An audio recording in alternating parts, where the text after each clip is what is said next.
हरिः ओम् सर्वेभ्यो नमस्कारः। भाषापाकः द्वितीयः इति वर्गस्य अद्य षष्ठः पाठः। येनाक्षरसमाम्नायम् अधिगम्य महेश्वरात् कृत्स्नं व्याकरणं प्रोक्तं तस्मै पाणिनये नमः। वाक्यकारं वररुचिं भाष्यकारं पतञ्जलिं पाणिनिं सूत्रकारं च प्रणतोऽस्मि मुनित्रयम्। अस्माकम् आवल्यां विद्यमानस्य द्वितीयप्रकरणस्य कृदन्तप्रकरणम् इत्यस्य अध्ययनम् इदानीं प्रचलत् अस्ति। तत्र अद्यतनपाठे आदौ काचित् पीठिका अस्माभिः ज्ञेया, तदनन्तरं लेखानाम् अध्ययनं प्रारभामहे।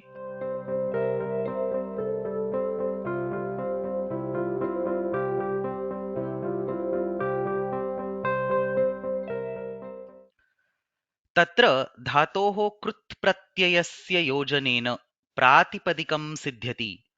अस्य प्रातिपदिकस्य किं लिङ्गं भवेत् इत्यस्मिन् विषये आदौ काचित् चर्चा अस्माभिः क्रियते। तत्र कृदन्तप्रकरणे विद्यमानाः बहवः प्रत्ययाः यदा धातुभ्यः विधीयन्ते तदा तत्र निर्मितानि प्रातिपदिकानि त्रिषु अपि लिङ्गेषु भवितुम् अर्हन्ति। विशेषनिघ्नानि एतानि प्रातिपदिकानि इति अर्थः। यथा पच इति धातोः अनीयर् इति प्रत्ययः क्रियते चेत् पचनीय इति यः शब्दः सिद्ध्यति तस्य त्रिषु अपि लिङ्गेषु रूपाणि भवन्ति। पचनीयः ओदनः, पचनीया रोटिका, पचनीयम् अन्नम्। अनेनैव प्रकारेण गमधातोः क्त प्रत्यये कृते रामः गतः, सीता गता, फलं गतम् इति त्रिषु लिङ्गेषु रूपाणि भवन्ति। परन्तु केचन कृत्प्रत्ययाः केवलं विशिष्टलिङ्गवाचकशब्दानां निर्माणार्थम् एव प्रयुज्यन्ते। इत्युक्ते एतेषां प्रयोगेण सिद्धाः शब्दाः केवलं पुल्लिङ्गे, नो चेत् कुत्रचित् केवलं स्त्रीलिङ्गे, कुत्रचित् केवलं नपुंसकलिङ्गे एव भवितुम् अर्हन्ति। तेषां त्रिषु लिङ्गेषु रूपाणि न भवन्ति। यथा केचन प्रत्ययाः पुल्लिङ्गविशिष्टाः प्रत्ययाः सन्ति। घञ इति प्रत्ययः यदा धातोः प्रयुज्यते तदा केवलं पुल्लिङ्गशब्दस्यैव निर्माणं भवति। पाकः इति शब्दः स्त्रीलिङ्गे उत नपुंसकलिङ्गे न प्रयुज्यते। एवमेव स्त्रीलिङ्गविशिष्टाः प्रत्ययाः सन्ति।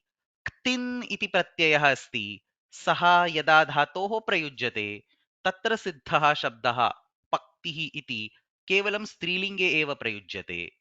नो चेत् नपुंसकलिङ्गविशिष्टाः प्रत्ययाः सन्ति। ल्युट् इति उदाहरणं। पच धातोः ल्युट् प्रत्यये कृते पचनम् इति सिद्धः शब्दः केवलं नपुंसकलिङ्गे एव भवति। केचन प्रत्ययाः अव्ययानां निर्माणं कुर्वन्ति। इत्युक्ते तेषां किमपि परिवर्तनं न भवति। तुमुन् इति प्रत्ययः अस्ति, तत्र पक्तुम् इति अव्ययसंज्ञकं रूपं सिद्ध्यति। अनेन प्रकारेण केचन प्रत्ययाः केवलं विशिष्टलिङ्गस्य निर्देशार्थम् एव प्रयुज्यन्ते। एते स्त्रीलिङ्गविशिष्टाः ये प्रत्ययाः तेषाम् अत्र भाषापाकपुस्तके किञ्चित् अध्ययनं करणीयम्।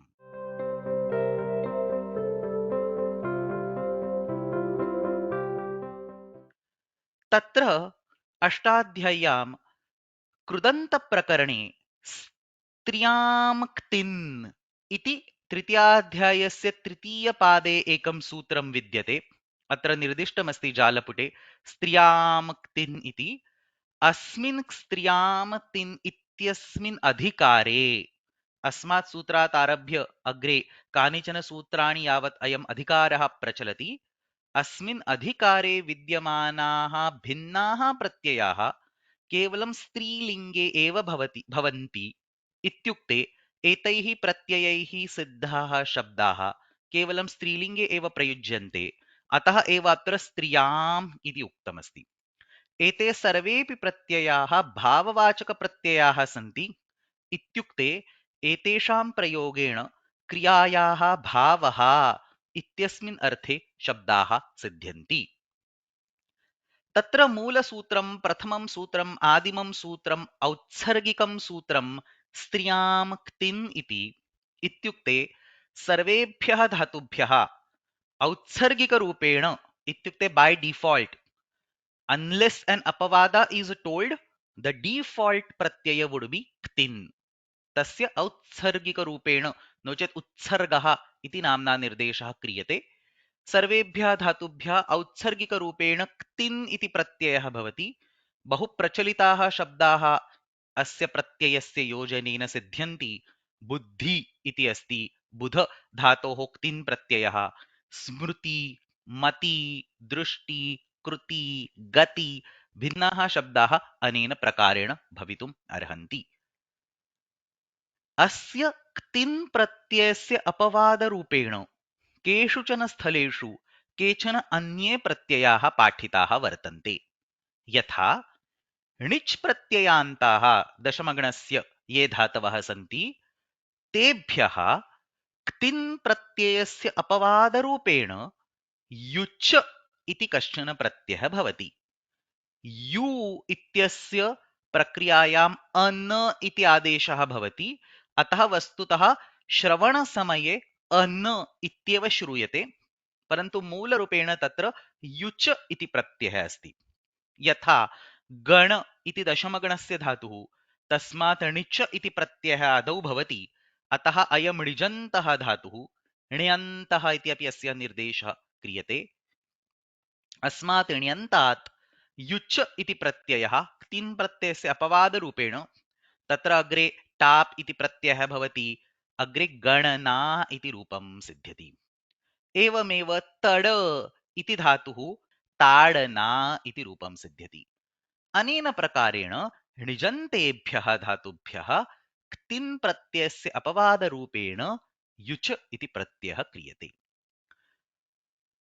अपरः अपवादः अङ् इति प्रत्ययः षिद्भ्यः धातुभ्यः अस्य प्रयोगः भवति किं नाम षित् धातुः तत्र धातुपाठं पश्यामः लेफ्ट् हैंड साइड मध्ये फिल्टर अस्ति तत्र अनुबन्धः इति अस्ति तत्र ड्रॉप डाउन मध्ये षित् इति सिलेक्ट कुर्मश्चेत् एते सर्वेपि भिन्नाः धातवः षितः धातवः येषु षकारः इत्संज्ञकः अस्ति तेषाम् आवली अत्र दीयते यथा त्रपूष् इति अस्ति षकारः इत्संज्ञकः क्षमूष् इति अस्ति षकारः इत्संज्ञकः क्षीश जृष झृष इति भिन्नेषु धातुषु तत्र इत्संज्ञकः षकारः विद्यते केषुचन धातुषु यथा घट व्यथ दृश्यरूपेण षकारः नास्ति परन्तु एते अपि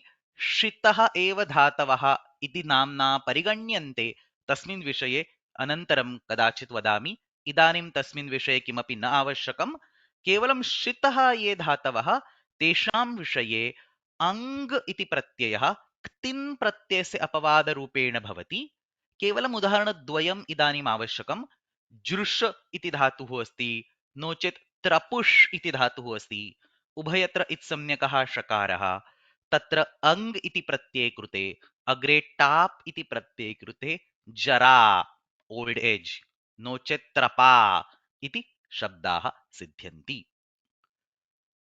अस्य क्तिन् प्रत्ययस्य तृतीयः अपवादः अ इति प्रत्ययः पुनरेकवारं वदामि क्तिन् इति औत्सर्गिकः प्रत्ययः तत्र युच् इति प्रथमः अपवादः अस्माभिः दृष्टः अङ् इति द्वितीयः अपवादः अस्माभिः दृष्टः तृतीयः अपवादः अ इति प्रत्ययः हलन्तगुरुमद्धातुभ्यः अयम् अ इति प्रत्ययः भवति किं नाम हलन्तः गुरुमान् धातुः इति चेत् पश्यामः हलन्तः अस्य धातोः अन्ते हल् वर्णः भवेत् व्यञ्जनं भवेत् हलन्तः तथा च गुरुमान् अस्मिन् धातौ विद्यमानः स्वरः गुरुसंज्ञकः भवेत् गुरुसंज्ञकः स्वरः इत्युक्ते किम्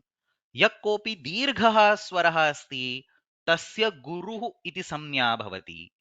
नो चेत् यः कोऽपि ह्रस्वः स्वरः अस्ति तस्माद् अनन्तरं संयोगः विद्यते चेत् तस्य गुरुसंज्ञा भवति। यथा उदाहरणद्वयं ददामि स्पष्टं भवेत्। ईह इति धातुः अस्ति, हलन्तः अयं धातुः। अस्मिन् धातौ विद्यमानः स्वरः दीर्घस्वरः अस्ति, अतः अयं गुरुः स्वरः। अतः अयं धातुः हलन्तः गुरुमान् धातुः इति नाम्ना ज्ञायते।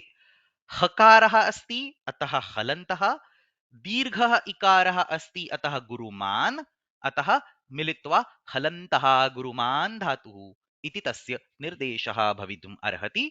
अस्मात् धातोः अ इति प्रत्यये कृते ईहा इति स्त्रीलिङ्गे रूपं सिद्ध्यति। अपरमुदाहरणं कुण्ड इति धातुः अस्ति। अयं हलन्तः धातुः, डकारः अन्ते अस्ति। अस्मिन् धातौ विद्यमानः स्वरः ह्रस्वस्वरः, परन्तु तस्माद् अनन्तरं संयोगः विद्यते, णकारडकारयोः संयोगः। अतः अयं ह्रस्वः स्वरः अपि गुरुसंज्ञकः भवति। अतः अयमपि हलन्तः गुरुमान् धातुः। अतः सरलरूपेण किं वक्तुं शक्नुमः? हलन्तः धातुः तत्र उपधायाम् इत्युक्ते जस्ट बिफोर दैट हल लेटर किमपि व्यञ्जनं भवेत्। तत्र व्यञ्जनम् अस्ति चेत् हलन्तः अपि अस्ति, गुरुमान् अपि अस्ति। किमर्थं? तस्मात् पूर्वं विद्यमानः स्वरः ह्रस्वः स्यात्, दीर्घः स्यात्, तस्य गुरुत्वम् अवश्यं भवेत्। नो चेत् दीर्घः स्वरः। हलन्तधातोः उपधायां व्यञ्जनं नो चेत् दीर्घः स्वरः विद्यते, तर्हि गुरोश्च हलः इति सूत्रम्, अनेन सूत्रेण अ इति प्रत्ययः भवति। एतानि सूत्राणि, एतेषाम् अर्थः अत्र नापेक्ष्यते, केवलम् अत्र एतानि सूत्राणि, तेषु विद्यमानः प्रत्ययः भवद्भिः स्मर्तव्यः। यथा ण्यासश्रन्थो युच इत्यनेन युच इति प्रत्ययः, षिद्भिदादिभ्योऽङ् इत्यनेन अङ् इति प्रत्ययः, गुरोश्च हलः इत्यनेन अ इति प्रत्ययः इति त्रयः अपवादाः क्तिन् प्रत्ययस्य अपवादरूपेण प्रवर्तन्ते। इतोपि अग्रे 10 भिन्नाः अपवादाः सन्ति, परन्तु तेषाम् अध्ययनम् इदानीं नापेक्षितं। भवतां पुस्तके विद्यमानानां लेखानाम् अध्ययनार्थं केवलम् एते त्रयः एव प्रत्ययाः इदानीम् अस्माभिः अध्येतव्याः।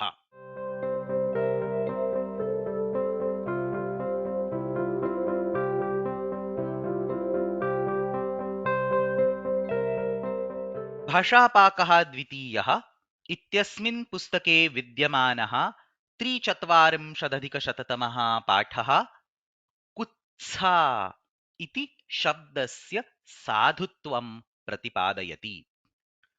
तत्र कुत्सा इति शब्दः अष्टाध्याय्यां संस्कृतवाङ्मये साहित्ये बहुत्र प्रयुक्तः दृश्यते, परन्तु सूत्रैः अस्य शब्दस्य सिद्धिः कथं भवति इति चेत् तत्र किञ्चित् काठिन्यं, तत्र काचित् क्लिष्टता अस्ति। तस्मिन् विषये इदानीम् अधिकं जानीमः। तत्र कुत्सा इत्युक्ते किं? हेट्रेड्, निन्दा, घृणा, गर्हणम् इति भिन्नाः अर्थाः।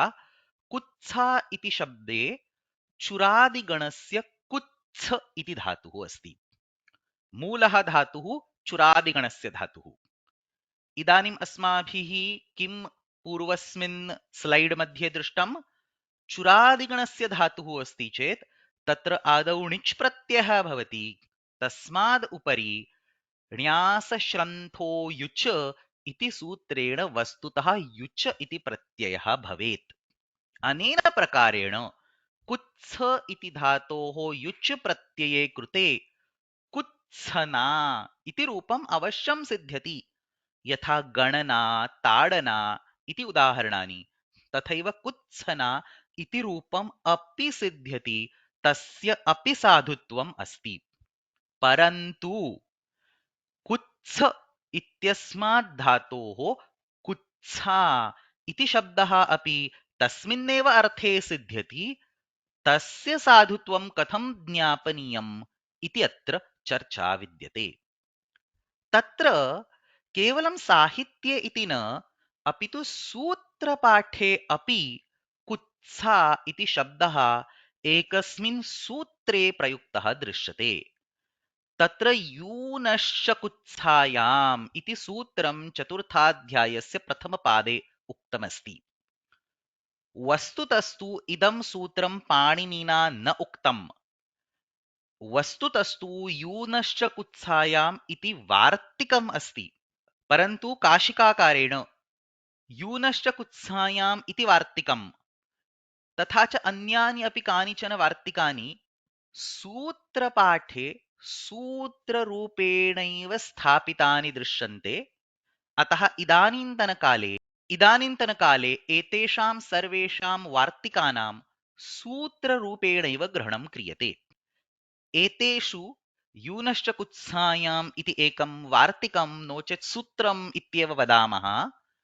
अस्मिन् सूत्रे कुत्सा इति शब्दः प्रयुक्तः अस्ति, अतः अस्य शब्दस्य सिद्धिः अवश्यं वक्तव्या।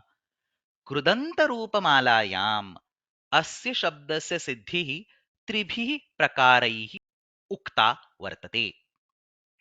तत्र प्रथमः प्रकारः यूनश्च कुत्सायाम् इति निर्देशः एव वार्तिककारेण कृतः अस्ति, अतः कुत्सा इति शब्दः निपातनात् एव साधुत्वं प्राप्नुयात् इति आशयः। अतः यूनश्च कुत्सायाम् इति निर्देशसामर्थ्यादेव कुत्स इत्यस्मात् धातोः अङ् इति प्रत्यये कृते कुत्सा इति शब्दः सिद्ध्यति इति तत्र प्रथमं समाधानम्। किमर्थम् अङ् इति प्रत्ययः अत्र प्रयोक्तव्यः?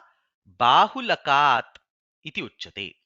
बाहुलकात् इत्युक्ते विशेषः कोऽपि नियमः नास्ति, परन्तु यूनश्च कुत्सायाम् इत्यस्मिन् सूत्रे कुत्सा शब्दः निर्दिष्टः, तस्यैव सामर्थ्येन तमेव निपातनरूपेण स्वीकृत्य अङ् प्रत्ययस्य योजनं भवितुम् अर्हति। बाहुलकात् इत्युक्ते as desired, नो चेत् as seen in the प्रयोगा। बहुलम् इत्यस्मात् अयं शब्दः सिद्ध्यति, as appropriate इति वक्तुं शक्यते।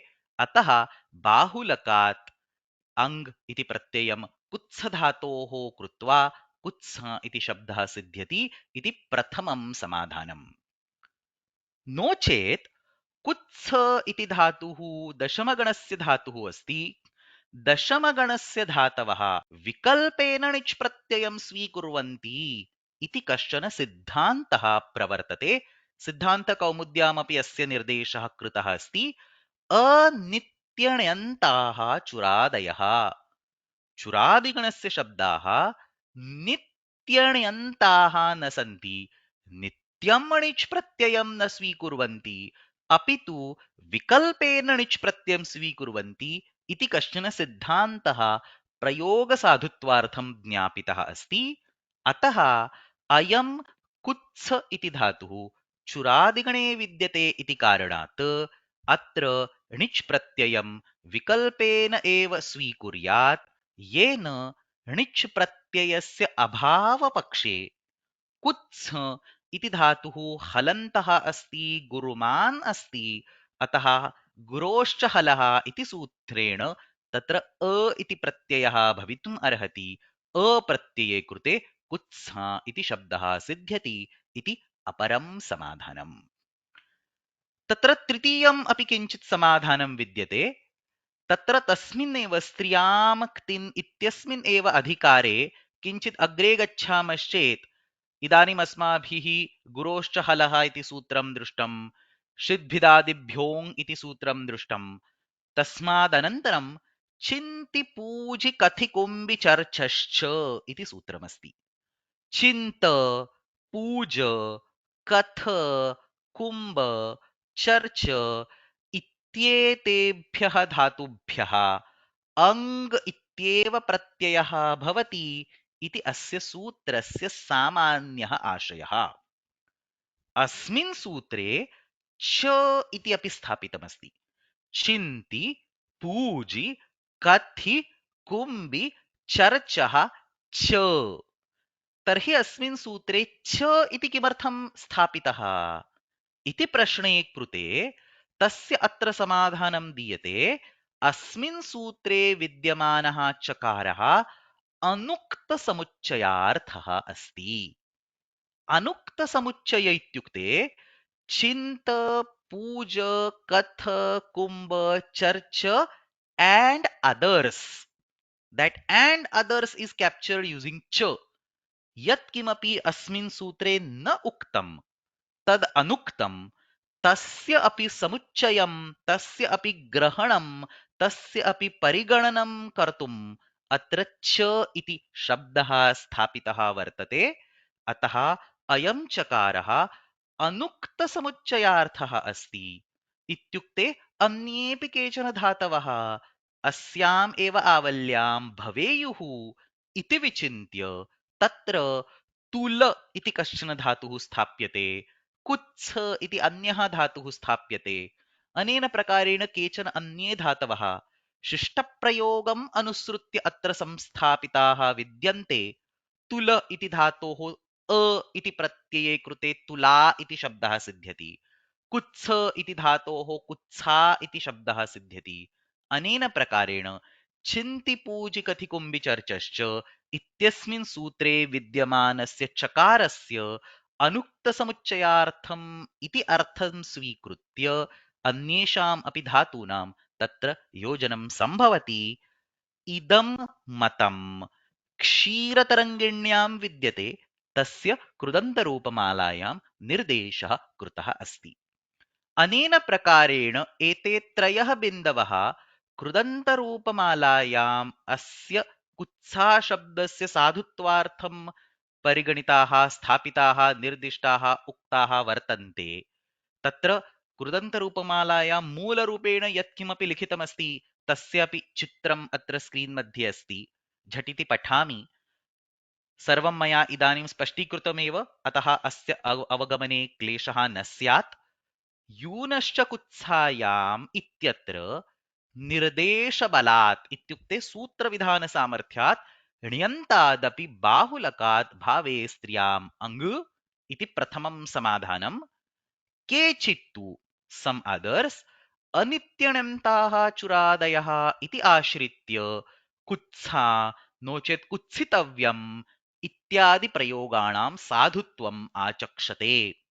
तत्र कुत्स इति दशमगणस्य धातुः अस्ति, अतः तत्र तव्य प्रत्ययान्तरूपं कुत्सयितव्य इति यकारेण सह भवेत्। परन्तु कुत्सितव्यम् इति रूपम् अपि तत्रैव विद्यते। साधुत्वं तस्य भाषायाम् अस्ति। कुत्सा इति शब्दस्य अपि साधुत्वं भाषायाम् अस्ति। एतेषां सर्वेषाम् अपि शब्दानां साधुत्वम् अनित्यण्यन्ताः चुरादयः इति आश्रित्य ज्ञापयितुं शक्यते इति द्वितीयं समाधानम्। तृतीयं समाधानं च छिन्तिपूजिकथिकुम्भिचर्चश्च इत्यत्र चकारस्य अनुक्तसमुच्चयार्थकत्वात्। अनुक्तसमुच्चय इति अर्थः, अतः अनुक्तसमुच्चयार्थ इति उक्तमस्ति। अनुक्तसमुच्चयार्थकत्वात् युच् प्रत्ययस्य अपवादः।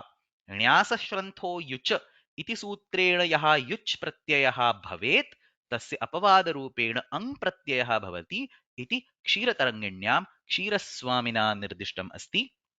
तस्य निर्देशः कृदन्तरूपमालायाम् अत्र कृतः वर्तते। अनेन प्रकारेण अस्मिन् लेखे कुत्सा इति शब्दस्य साधुत्वार्थं त्रयः उपायाः, प्रकाराः, भेदाः निर्दिष्टाः, पाठिताः, स्पष्टीकृताः वर्तन्ते। अत्रैव भवतां पुस्तके विद्यमानस्य 340-अधिकशततमस्य पाठस्य अध्ययनं समाप्तम्।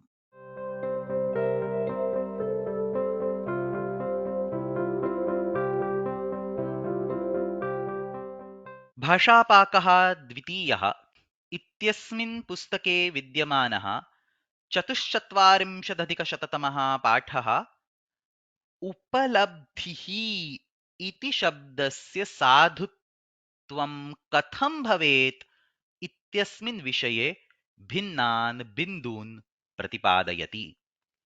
तत्र उपलब्धिः इति शब्दः लभ इति धातोः निर्मितः अस्ति। अस्य शब्दस्य अपि साहित्ये बहुत्र प्रयोगः दृश्यते। अस्य सिद्धिः कथं भवेत् इति अत्र चिन्तनं कृतम् अस्ति। लभ इति धातुः षित् धातुः अस्ति। धातुपाठे डुलभष इति षकारेण सह तस्य निर्देशः भवति। अयं षित् धातुः अस्मात् धातोः षिद्भिदादिभ्योऽङ् इति सूत्रेण अङ् इति कृत्प्रत्ययः भवेत्। पूर्वं पीठिकायाः अध्ययनसमये अस्माभिः दृष्टं त्रपुष् इत्यत्र त्रपा इति भवति। अनेनैव प्रकारेण अत्र डुलभष इत्यत्र अङ् इति प्रत्यये कृते लभा इति किञ्चित् रूपं स्यात्, परन्तु तादृशं रूपं न भवति। अस्मात् धातोः अङ् प्रत्ययः न भवति, अपि तु क्तिन् प्रत्ययः एव भवति। यद्यपि अयं धातुः षित् अस्ति, तथापि अस्य विषये षिद्भिदादिभ्योऽङ् इति सूत्रं नैव प्रवर्तते। अस्य विषये स्त्रियां क्तिन् इति औत्सर्गिकरूपेण क्तिन् प्रत्यये कृते लब्धि नो चेत् उपसर्गः अस्ति चेत् उपलब्धिः इति शब्दः सिद्ध्यति। अस्य साधुत्वं कथम् इति प्रश्ने कृते भाष्ये काशिकायां नो चेत् तत्त्वबोधिन्याम् अन्येषु अपि ग्रन्थेषु व्याख्यानेषु अस्य शब्दस्य भिन्नैः प्रकारैः समाधानम् उक्तम् अस्ति, साधुत्वं प्रतिपादितं दृश्यते। तत्र काशिकाकारः किं वदति? क्तिन् आबादिभ्यः वक्तव्यः। इदं वाक्यम् इदं वार्तिकं काशिकाकारेण तत्र स्थापितं दृश्यते। सरलं वाक्यम्। अस्य कः अर्थः? क्तिन् इति प्रत्ययः आप आदिभ्यः वक्तव्यः। आप इति धातुः, राध इति धातुः, दीप इति धातुः, लभ इति धातुः इति भिन्नाः धातवः अस्याम् आवल्यां विद्यन्ते। आबादिभ्यः नो चेत् आबादयः इत्यनेन अस्याः आवल्याः निर्देशः कृतः अस्ति। एतेभ्यः सर्वेभ्यः धातुभ्यः क्तिन् प्रत्ययः एव भवति इति वार्तिकं तत्र उपस्थापितं निर्दिष्टं दृश्यते। अतः अनेन वार्तिकेन क्तिन् प्रत्ययस्य विशेषनिर्देशसामर्थ्यात् एतेभ्यः सर्वेभ्यः धातुभ्यः आप इति भवेत्, दीप इति भवेत्, राध, लभ अन्येपि धातवः तत्र सन्ति।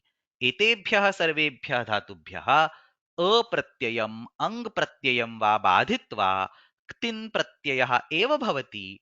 अतः दीप्ति नो चेत् लब्धि इति भिन्नानि रूपाणि सिद्ध्यन्ति इति काशिकाकारेण प्रतिपादनं कृतम् अस्ति। अमरकोशस्य सुधाख्यायां टीकायाम् अपि इदमेव मतं प्रदर्शितं दृश्यते इति एकं चिन्तनम्, एकः पक्षः अत्र लभधातोः क्तिन् प्रत्ययः कथं भवति अस्मिन् विषये। अपरः पक्षः तत्त्वबोधिनिकारः अस्य समर्थनं करोति। बाहुलकात् वा क्तिन्।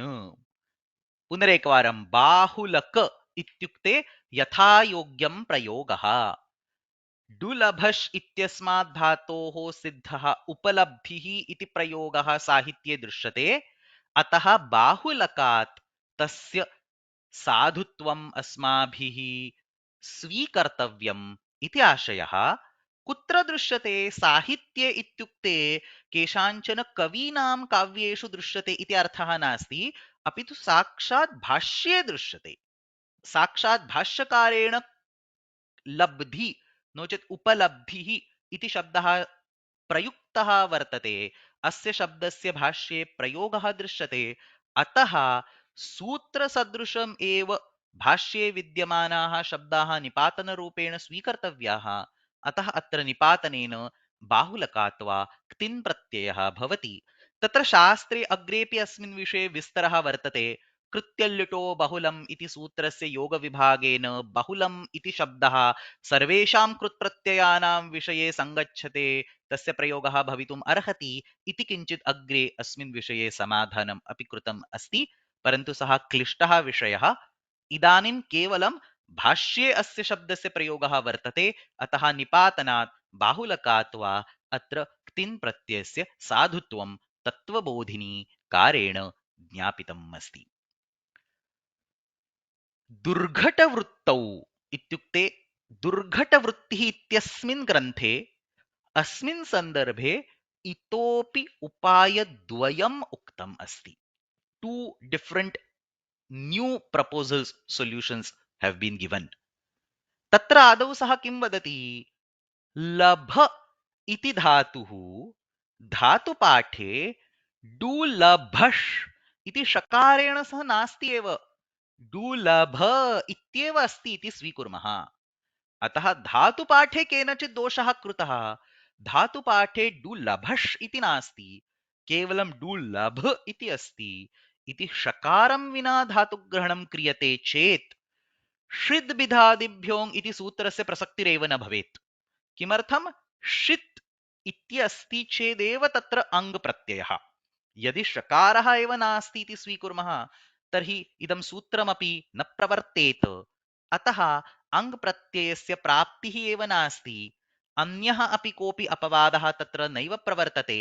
अतः औत्सर्गिकरूपेण क्तिन् प्रत्यये कृते लब्धिः नो चेत् उपलब्धिः इति शब्दः सरलरूपेण सिद्ध्येत् इति तत्र आशयः। इति दुर्घटवृत्तौ विद्यमानं प्रथमं स्पष्टीकरणम्। किञ्च तत्र अन्यदपि एकं स्पष्टीकरणं विद्यते।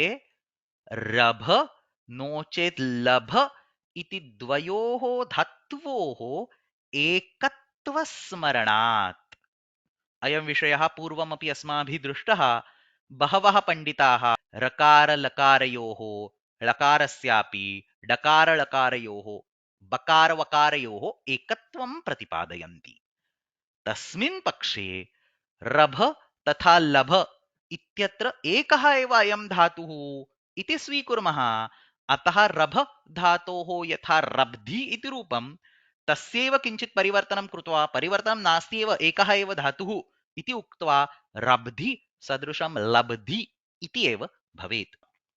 अनेन प्रकारेण अत्र चत्वारः भिन्नाः उपायाः पक्षाः उक्ताः सन्ति।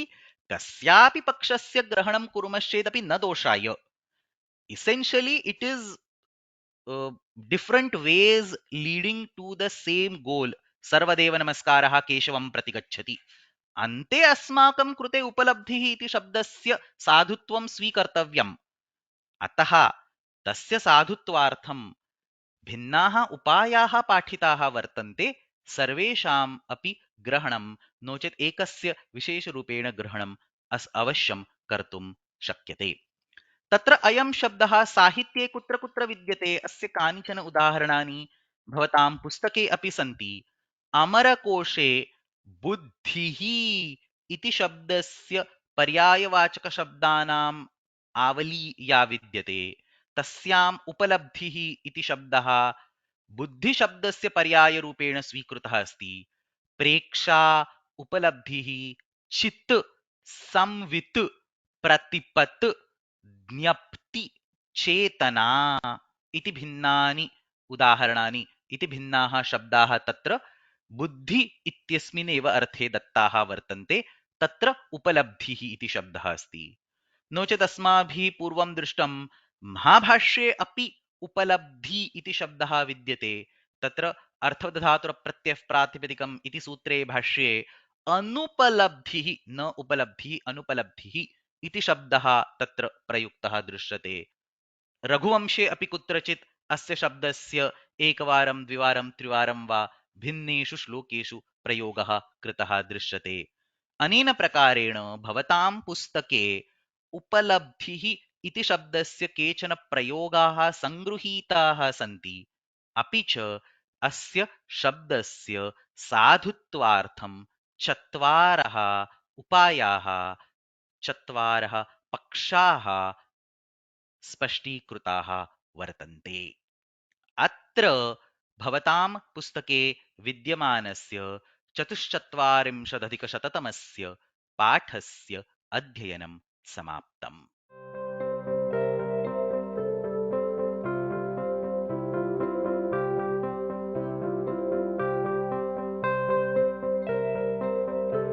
भाषापाकः द्वितीयः इत्यस्मिन् पुस्तके विद्यमानः 65अधिकशततमः पाठः ल्यप् प्रत्ययस्य णिजन्तेभ्यः धातुभ्यः विधानं कथं भवति इत्यस्मिन् विषये नियमान् प्रतिपादयति। तत्र ल्यप् इति प्रत्ययः सर्वैः अपि प्रायेण ज्ञायते। क्त्वा इति मूलप्रत्ययः तस्य उपसर्गस्य उपस्थितौ ल्यप् इति परिवर्तनं भवति। समासे नयपूर्वे क्त्वो ल्यप इति सूत्रेण क्त्वा इति प्रत्ययस्य ल्यप् आदेशः भवति। एतद् ज्ञातव्यं। ल्यप् इति भिन्नः प्रत्ययः नास्ति। डैरेक्ट्लि ल्यप् प्रत्ययस्य प्रयोगः न भवति। आदौ नित्यं क्त्वा इत्येव प्रत्ययः अग्रे उपसर्गं दृष्ट्वा तस्य ल्यप् इति परिवर्तनं भवति। अतः उपसर्गस्य उपस्थितौ क्त्वा प्रत्ययस्य लबादेशः भवति। वि प्लस् लिख प्लस् ल्यप विलिख्य प्रकृत्य आनीय भिन्नानि उदाहरणानि भवद्भिः ज्ञेयानि एव। तत्र उपसर्गः अस्ति चेत् क्त्वा प्रत्ययस्य ल्यप् आदेशः अवश्यम् एव करणीयः। This is not a optional operation. विलिखित्वा प्रकृत्वा आनीत्वा एतादृशानि असाधूनि रूपाणि सन्ति। तत्र ल्यबादेशः अवश्यं भवेत् इति अपि भवतां पुस्तके वर्णितम् अस्ति। इदानीं दशमगणस्य धातवः नो चेत् अन्येपि धातवः येभ्यः प्रेरणार्थे णिच् इति प्रत्ययः प्रयुक्तः अस्ति। सामान्यरूपेण णिजन्ताः धातवः एतेभ्यः ल्यप इति प्रत्ययः कथं भवति इत्यस्मिन् विषये अष्टाध्याय्यां कानिचन सूत्राणि सन्ति। एतेषां किञ्चित् विस्तरेण चिन्तनं कुर्मः। तत्र प्रारम्भे णिजन्तधातोः यदा ल्यप प्रत्ययः विधीयते तत्र आदौ णिच् प्रत्ययविशिष्टं परिवर्तनं करणीयम्। कुत्रचित् गुणः भवेत्, वृद्धिः भवेत्, किमपि आगमः भवेत्, यत्किमपि णिच् प्रत्ययविशिष्टं परिवर्तनम् आवश्यकमस्ति तत्सर्वं करणीयं। तदनन्तरं णिच् प्रत्ययस्य लोपः करणीयः। णेरनीति इति सूत्रं पुस्तके नास्ति, आवश्यकम् अपि नास्ति। उदाहरणं पश्यामः। प्र उपसर्गः पठ इति धातुः अस्मात् णिच् प्रत्ययः प्रेरणार्थे णिच् प्रयुक्तः अस्ति। तदनन्तरं ल्यप इति प्रत्ययः। तत्र आदौ प्र प्लस् पठ प्लस् णिच् इति प्रक्रिया सम्पूर्णरूपेण करणीया। तत्र च आतिदेशिकधातोः निर्माणं भवति। अतः प्रपाठी इति आतिदेशिकधातुः अस्मात् धातोः य प्रत्यये इत्युक्ते ल्यप प्रत्यये कृते प्रपाठी इत्यत्र अन्ते विद्यमानः इकारः णिच् प्रत्ययः मूलरूपेण। णकारस्य इत्संज्ञा चकारस्य इत्संज्ञा इ इति अवशिष्यते। सः इ अत्र प्रपाठी इत्यत्र अस्ति। तस्य इकारस्य लोपः भवति। अतः णिजन्तधातोः यदा ल्यप प्रत्ययः विधीयते तदा णिच् प्रत्ययविशिष्टं परिवर्तनं कृत्वा प्रक्रियायां णिच् प्रत्ययस्य लोपः भवति।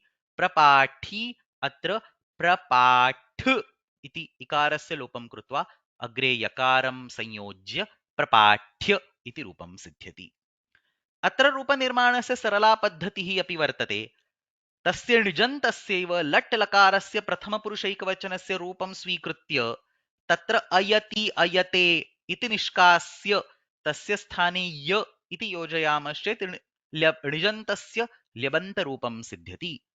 यथा उपवेशयति इति अस्ति चेत् उपवेश्य अयति तस्य निष्कासनं करणीयं। तत्र उपवेश इति हल् वर्णः विद्यते तत्र यकारस्य स्थापना करणीया। उपवेशयति उपवेश्य, उद्घाटयति उद्घाट्य, प्रणिदापयति प्रणिदाप्य। अनेन प्रकारेण अयति अयते इत्यस्य स्थाने य इति संस्थापयामश्चेत् णिजन्तधातोः ल्यबन्तं रूपं सिद्ध्यति। इति सामान्यः नियमः इति उत्सर्गः। तत्र अग्रे कश्चन विशेषः अपवादः अपि विद्यते। तत्र पाणिनिना किमुक्तमस्ति? ल्यपि लघुपूर्वात् इति किञ्चन सूत्रम्। अनेन सूत्रेण किमुच्यते इति चेत् णिच् प्रत्ययस्य लोपं बाधित्वा तस्य स्थाने अय इति आदेशः क्रियते। फुल् अ फॉलोड बाय हाफ य, अय इति आदेशः क्रियते। कुत्र क्रियते?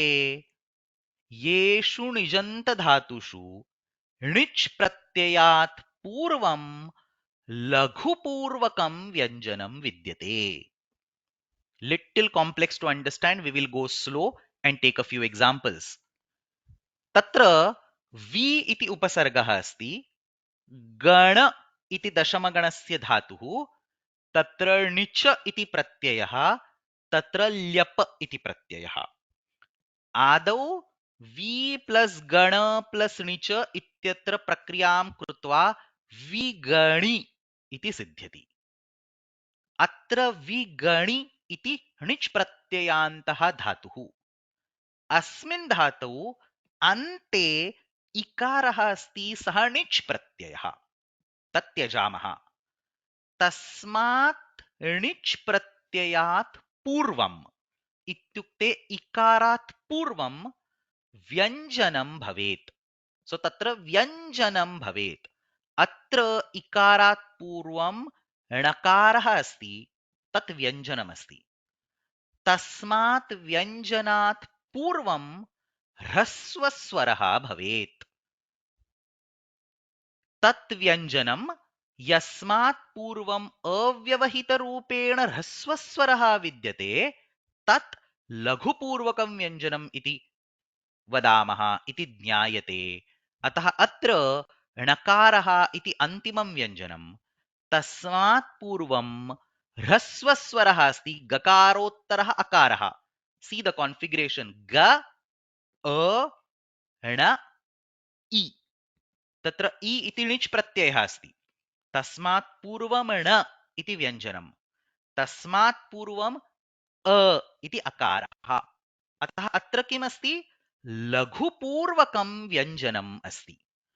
अत्र विद्यमानः स्वरः लघुस्वरः, गकारोत्तरः अकारः ह्रस्वस्वरः अस्ति, तस्मादनन्तरं संयोगः नास्ति, अतः सः लघुस्वरः।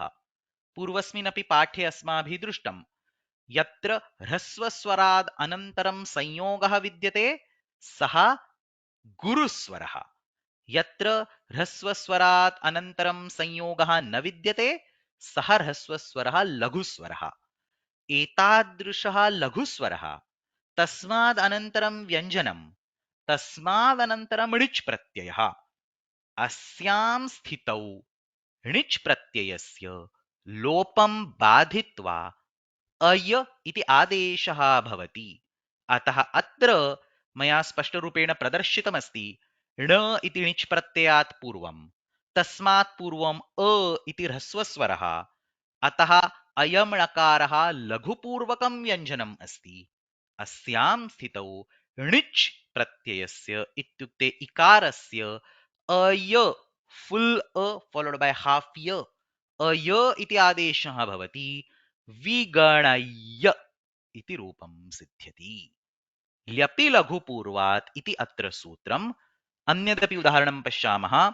प्र उपसर्गपूर्वकः कथ इति धातुः, णिच् इति प्रत्ययः, अग्रे ल्यप इति प्रत्ययः, प्रकथि, यथा पूर्वं विगणि इति आसीत् तथैव प्रकथि इति उदाहरणम् इति रूपं।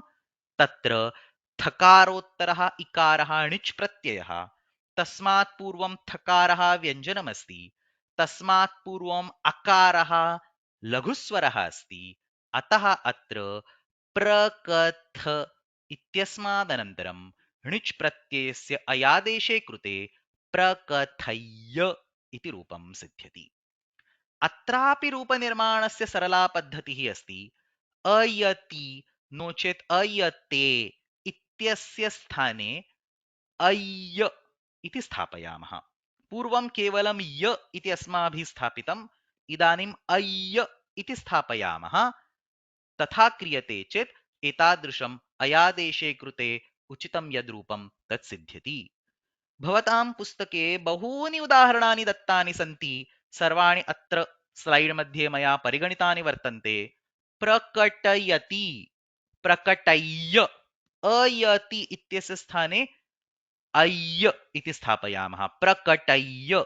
अत्र पश्यामः, प्रकटी इति मूलः धातुः, तत्र व्यञ्जनं टकारः, तस्मात् पूर्वम् अकारः, अतः लघुपूर्वकं व्यञ्जनम्, अतः प्रकटय्य इति भवति।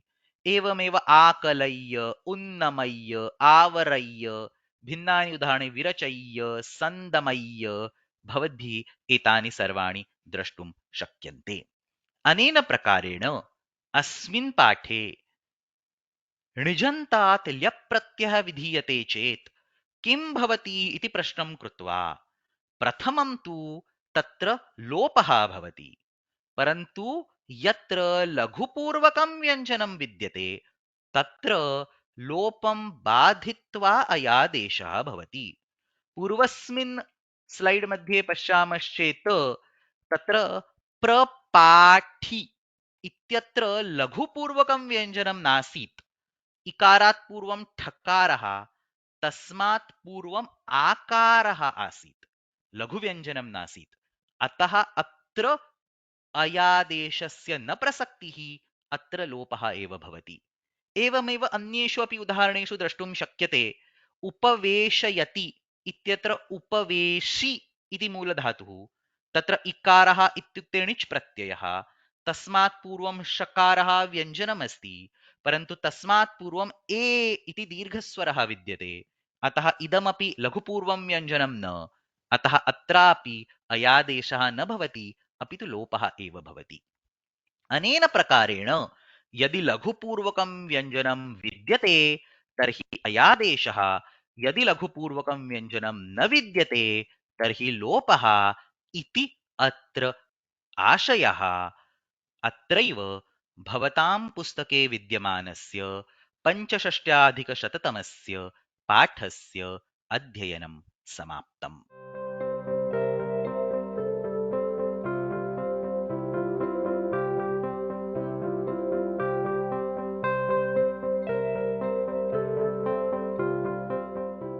भाषापाकः द्वितीयः इत्यस्मिन् पुस्तके विद्यमानः षट्षष्ट्यधिकशततमः पाठः ल्यपि लघुपूर्वात् इति सूत्रस्य विषये अधिकं किञ्चित् ज्ञापयति।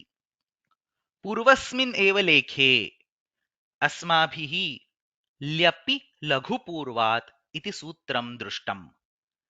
णिच् प्रत्ययात् यदा ल्यप् इति प्रत्ययः विधीयते तदा सामान्यरूपेण तु णिच् प्रत्ययस्य लोपः भवति, परन्तु यदि तत्र लघुपूर्वं व्यञ्जनं वर्तते तर्हि णिच् प्रत्ययस्य लोपं बाधित्वा अयादेशः भवति इति ल्यपि लघुपूर्वादिति सूत्रस्य आशयः।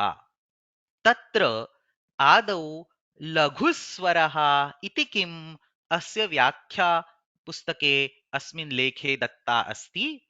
किं नाम लघुस्वरः, पूर्वमपि मया स्पष्टीकृतम्, इदानीम् उदाहरणैः सह पश्यामः। ह्रस्वस्वरः यस्माद् अनन्तरं संयोगः नास्ति, तादृशः ह्रस्वस्वरः लघुस्वरः नाम्ना ज्ञायते।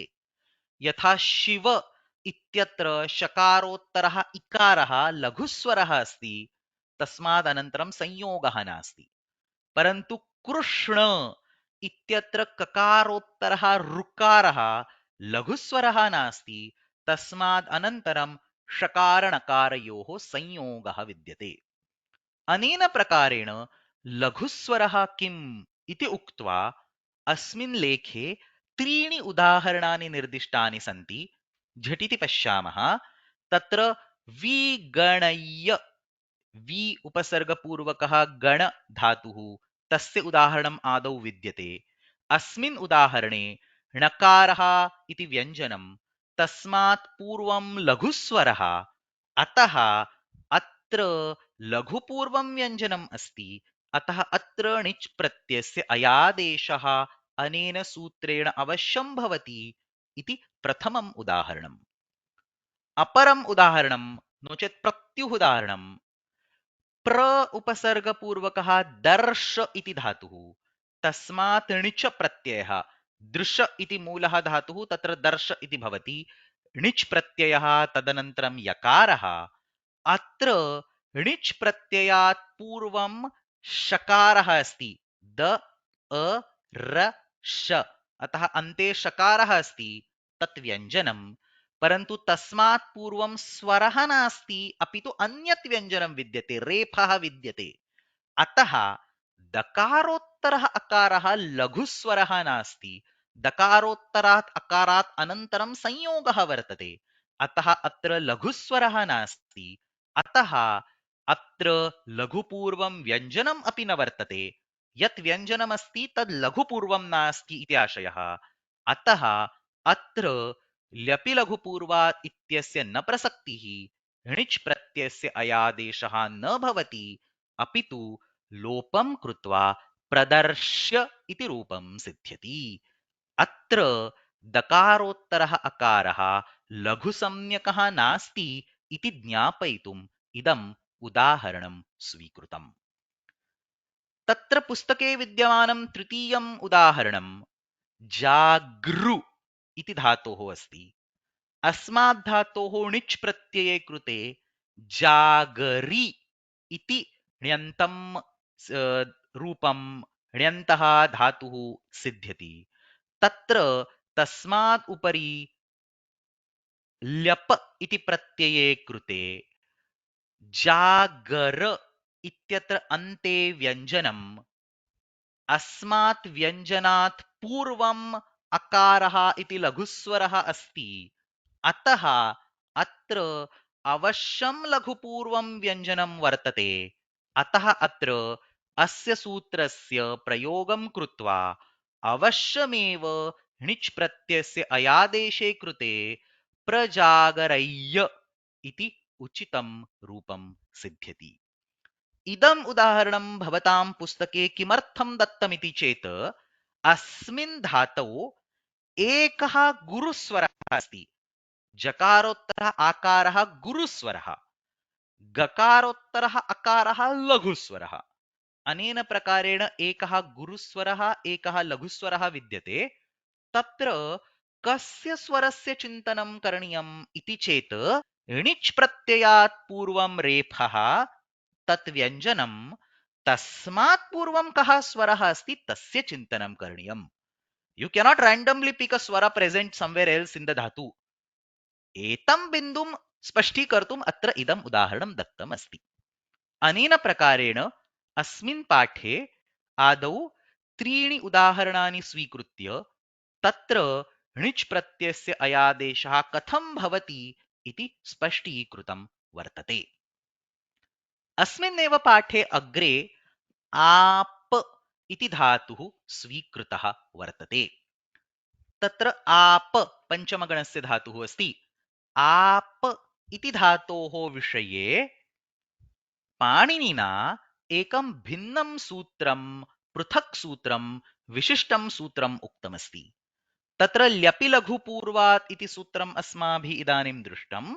तस्मादनन्तरं विभाषा आपः, सवर्णदीर्घं कृत्वा विभाषापः इति सूत्रम् आचार्येण उक्तम् अस्ति, पाणिनिना उक्तम् अस्ति। अस्य सूत्रस्य कः अर्थः इति चेत् विभाषा इत्युक्ते विकल्पेन। आप इति धातोः विषये आदौ णिच् प्रत्ययः, तस्मात् अनन्तरं ल्यप प्रत्ययः इति यदा विद्यते तदा णिच् प्रत्ययस्य एकस्मिन् पक्षे लोपः भवति अपरस्मिन् पक्षे अयादेशः भवति इति उभयथा सम्भवति इति अस्य सूत्रस्य आशयः। वस्तुतस्तु आप इत्यत्र लघुपूर्वं व्यञ्जनं नास्ति, आकारः तु दीर्घः, अतः अत्र केवलं लोपः एव भवेत्, अयादेशस्य प्रसक्तिरेव नास्ति, परन्तु अत्र उभयथा इष्यते, लोपः अपि साधु अयादेशः अपि साधु, अतः इदं भिन्नं सूत्रं रचितं वर्तते। तत्र प्र उपसर्गपूर्वकः आप इति धातुः, तस्मात् णिच इति प्रत्ययः, अस्य णिच् प्रत्ययस्य विकल्पेन अयादेशे कृते प्रापय्य, जस्ट कंबाइन द लेटर्स, प्रापय्य इति रूपं सिद्ध्यति।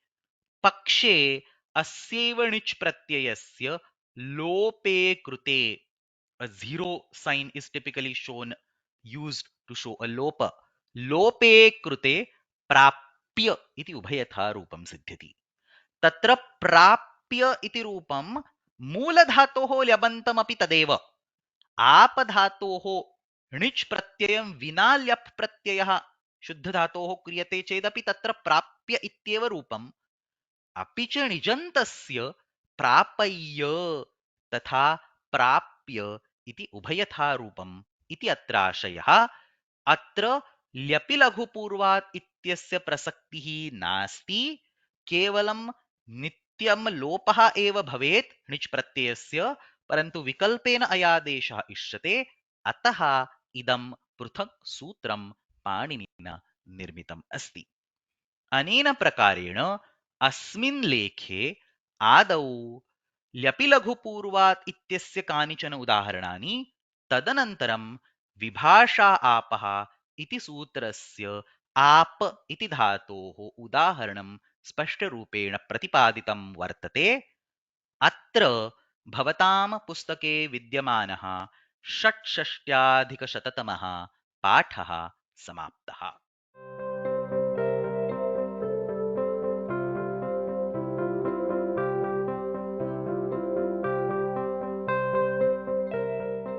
भाषापाकः द्वितीयः इत्यस्मिन् पुस्तके विद्यमानः 30 अधिकशततमः पाठः कार इति प्रत्ययस्य विषये किञ्चित् विदधाति। कार इति कश्चन कृत् प्रत्ययः, अयं प्रत्ययः पाणिनिना उक्तः नास्ति, अपि तु अस्य प्रत्ययस्य निर्देशः वार्तिककारेण कृतः वर्तते। रोगाख्यायाम्णवुल्बहुलम् इत्यत्र अस्मिन् सूत्रे सिद्धान्तकौमुदीं पश्यामश्चेत् वर्णात्कारः इति किञ्चन वार्तिकं वर्तते। वर्णात्कारः इत्यस्मिन् वार्तिकेन कार इति प्रत्ययः वर्णस्य निर्देशार्थं प्रयुज्यते। इत्युक्ते अवर्णः इत्यस्य निर्देशः कथं भवति? अकारः, आवर्णः, आकारः. So these are like mostly known words in the language. एतेषामेव सिद्धिः अत्र दत्ता अस्ति। अकारः, आकारः, ककारः, पकारः, टकारः, तकारः, चकारः, मकारः इत्यत्र सर्वत्र यत् कार कार कार इति अस्ति, सः कार इति वस्तुतः कृदन्तप्रकरणे पाठितः प्रत्ययः अस्ति। यद्यपि अत्र धातुः नास्ति कोऽपि, तथापि रोगाख्यायां वुल् बहुलम् इत्यस्मिन् सूत्रे एव अस्य प्रत्ययस्य पाठनं क्रियते। अयं प्रत्ययः सर्वेभ्यः वर्णेभ्यः भवति, अतः वर्णात्कारः इति निर्देशः कृतः वर्तते। र इति शब्दस्य विषये तु वयं रेफः इति वदामः, एतदपि सर्वैः ज्ञायते। अस्यैव शब्दस्य रेफ इति शब्दस्य साधुत्वार्थं तत्रैव वर्णात्कारः इत्यस्मात् अनन्तरं रादिफः इति अन्यद् वार्तिकं पाठ्यते। रात् इफः, र इत्यस्माद् अनन्तरं इफ इति प्रत्ययः भवति। राद इफः, र plus if, this should be full r, not half r. र प्लस इफ रेफ गुणं कृत्वा रेफ इति भवति। अनेन प्रकारेण र इत्यस्मात् वर्णात् अनन्तरम् इफ इति प्रत्ययः, अन्येभ्यः वर्णेभ्यः अनन्तरं कार इति प्रत्ययः, र इत्यस्माद् अनन्तरम् अपि कार इति प्रत्ययः अवश्यं भवितुम् अर्हति। अतः रेफ इति सदृशः रकारः इति शब्दः अपि साधुत्वं प्राप्नोति। कः अर्थः? केवलं कार इति प्रत्ययं स्वीकृत्य रकार इति वदामश्चेदपि साधु एव, परन्तु भाषायां प्रामुख्येन रेफ इति शब्दः श्रूयते, तत्र इफ इति भिन्नः प्रत्ययः अस्ति। अयं कारः इति प्रत्ययः कुत्रचित् वर्णसङ्घातस्य इत्युक्ते वर्णसमूहस्य शब्दस्य अन्ते अपि विद्यते। वर्णात्कारः इत्यनेन केवलम् अवर्णस्य निर्देशार्थम् अकारः, कवर्णस्य निर्देशार्थं ककारः इति निर्देशः कृतः अस्ति, परन्तु कुत्रचित् वर्णसङ्घात द एण्टैर् वर्ड् तस्यापि निर्देशः कार इत्यनेन भवति। यथा एवकारः इति शब्दः, ओङ्कारः, वषट्कारः, चकारः। सो चकारः इत्यस्य अर्थद्वयम् इदानीं। केवलं च इति वर्णस्य निर्देशार्थम् अपि चकारः शब्दः भवति। यथा चकारः, छकारः, जकारः, तादृशमपि चकारः इति निर्देशः भवति। अपि च इति यद् अव्ययं तस्य निर्देशार्थम् अपि चकारः भवति। वदामः किल चकारग्रहणम् अनुक्तसमुच्चयार्थम् इति पूर्वस्मिन् लेखे अस्माभिः दृष्टम्। तत्र चकार इत्यत्र च इति अव्ययस्य निर्देशः अस्ति। अनेन प्रकारेण कुत्रचित् वर्णसङ्घातस्य वर्णसमूहस्य निर्देशार्थम् अपि कार इति प्रत्ययः भवति। तत्त्वबोधिन्याम् अयं निर्देशः कृतः वर्तते। क्वचित् सङ्घातग्रहणात् सङ्घातादपि भवति। उच्चैस्तरां वा वषट्कारः इति सूत्रे एव पाणिनिना कार इति शब्दः स्वीकृतः वर्तते। वषट्कारः इत्यत्र वषट् इति शब्दात् कार इति प्रत्ययः प्रयुक्तः अस्ति। सर्वे चकाराः प्रत्याख्यायन्ते इति भाष्ये वाक्यं विद्यते। तत्र चकार इति च अव्ययस्य निर्देशः अस्ति। अनेन प्रकारेण कुत्रचित् सङ्घातात् अपि कारप्रत्ययः भवति इति तत्त्वबोधिन्यां निर्दिष्टं वर्तते। काशिकायाम् अस्मिन्नेव सन्दर्भे काचित् अन्या व्युत्पत्तिः अपि उक्ता अस्ति। एवकारः इति शब्दः स्वीक्रियते चेत् काशिकाकारः किं वदति? तत्र षष्ठीसमासः अस्ति इति वदामः। एवस्य कारः एवकारः, षष्ठीतत्पुरुषः। तर्हि एवस्य कारः इत्युक्ते कारः इति शब्दस्य कः अर्थः? करणम्, उच्चारणम् इति अर्थः। अतः एवकारः इत्यत्र एवस्य कारः इति व्युत्पत्तिः। एवस्य कारः इत्यत्र विद्यमानः कारः इति शब्दः करणम् इत्यस्मिन् अर्थे, करणम् इत्युक्ते उच्चारणम्, उच्चारस्य करणम् इति अर्थः। अस्मिन् अर्थे एवकारः, नो चेत् अनेनैव प्रकारेण वषट्कारः। वषट्कारः इत्युक्ते वषट् इति उच्चारणम्। ओङ्कारः, ओम् इति उच्चारणम्। ओम् इत्यस्य कारः, वषट् इत्यस्य कारः, एव इत्यस्य कारः। अनेन प्रकारेण षष्ठीसमासेन अपि अयं शब्दः सिद्ध्यति। कथं ज्ञाप्यते? बहुलग्रहणसन्निधौ। रोगाख्यायाम् बहुलम् इति सूत्रे एव बहुलं शब्दः अस्ति। अतः तस्मिन् सूत्रे विद्यमानानां वार्तिकानां विषये अपि अस्य शब्दस्य ग्रहणं प्रयोगं कर्तुं शक्नुमः इति चिन्तयित्वा इति स्वीकृत्य बहुलग्रहणसन्निधौ, सेम् सूत्र, सो सन्निधौ इति उक्तं। बहुलग्रहणसन्निधौ क्वचिद् अवर्णात्, अवर्णात् इत्युक्ते वर्णभिन्नात्, नान् वर्ण, अवर्णात् तत्र कार इति प्रत्ययः कृतः दृश्यते। अन्ते कश्चन विशेषः यत्र यत्र कार इति श्रूयते तत्र तत्र सर्वत्र अयं प्रत्ययः अस्ति इति न ज्ञेयं, न स्वीकर्तव्यम्।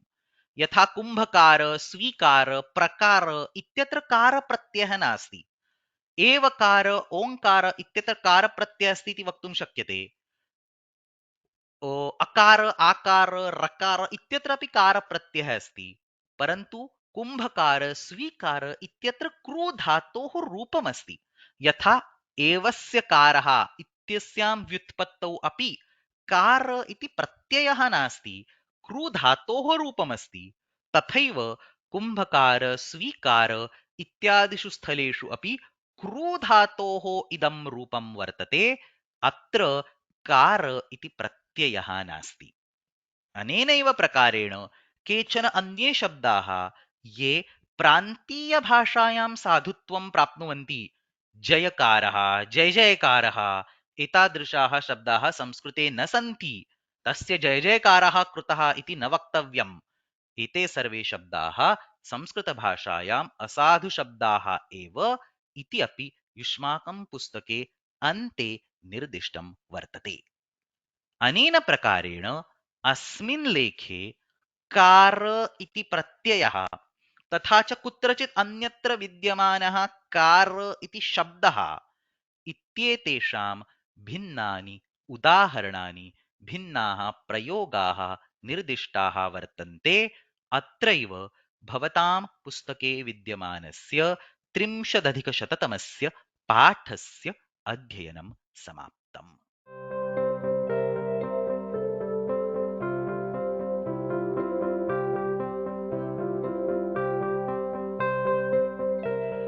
अत्र प्रश्नः अस्ति, कृष्ण इति विद्यमानः ऋकारः लघुस्वरः किमर्थं नास्ति? तत्र लघुस्वरः इत्युक्ते किम्? मूलरूपेण ह्रस्वस्वरः भवेत्, तस्माद् अनन्तरं संयोगः न स्यात्। ह्रस्वं लघु इति सूत्रं, तत्र मूलरूपेण ह्रस्वस्वरः भवेत्। कृष्ण इत्यत्र ऋकारः ह्रस्वः अस्ति वा? अवश्यमस्ति। तस्मादनन्तरं किमस्ति? ष तथा ण एतयोः संयोगः अस्ति। अग्रे अकारः अस्ति, परन्तु सः त्यक्तव्यः। ऋकारादनन्तरं किमस्ति? ष ण इति संयोगः अस्ति। अतः संयोगे गुरु इति सूत्रेण ऋकारस्य गुरुसंज्ञा विधीयते। आकडारादेका संज्ञा इत्यस्मिन् अधिकारे विद्यमानमिदं सूत्रम्। अतः गुरुसंज्ञायां सत्यां लघुसंज्ञायाः बाधः भवति। अतः अत्र ऋकारस्य केवलं गुरु इत्येव संज्ञा भवति। तत्र एकः प्रश्नः अस्ति, निपातनम् इत्युक्ते किम् इति प्रश्नः। सिद्धप्रक्रियस्य निर्देशः निपातनम् इति उच्यते। A word which is directly given to you without worrying about prakriya is called nipatana. Ready-made given word is called nipatana. Do not confuse the word nipata with nipatana. They are distinct terms, distinct meanings. Nipatana ityukte tasya shabdasya siddhihi बहुभिः सूत्रैः भवति। तर्हि एकस्यैव शब्दस्य सिद्ध्यर्थम् अनेकानि सूत्राणि किमर्थं दातव्यानि इति चिन्तयित्वा पाणिनिः स्वयमेव सूत्रेषु एतेषां शब्दानां निर्देशं करोति। तस्य निपातनम् इति नाम दीयते।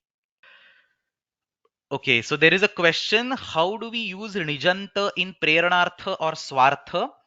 So दशमगणस्य ये धातवः सन्ति तेषां विषये णिच् प्रत्ययः नित्यं स्वार्थे भवति।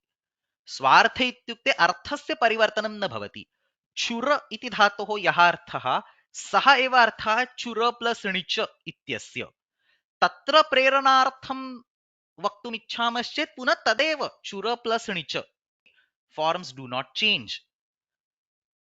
प्रेरणार्थे णिच् इत्युक्ते प्रेरणारूपेण यत्र णिच् प्रत्ययः भवति, यथा पठ तत्र पाठय, गम तत्र गमय इति अर्थपरिवर्तनं भवति, तत्र प्रेरणार्थे णिच् अस्ति इति उच्यते। तो दशमगणस्य धातुभ्यः स्वार्थे णिच् भवति, तत्रापि प्रेरणार्थे अवश्यं भवति, अन्येभ्यः धातुभ्यः तु प्रेरणार्थे णिच् भवति। तत्र तृतीयः अपि कश्चन भेदः अस्ति।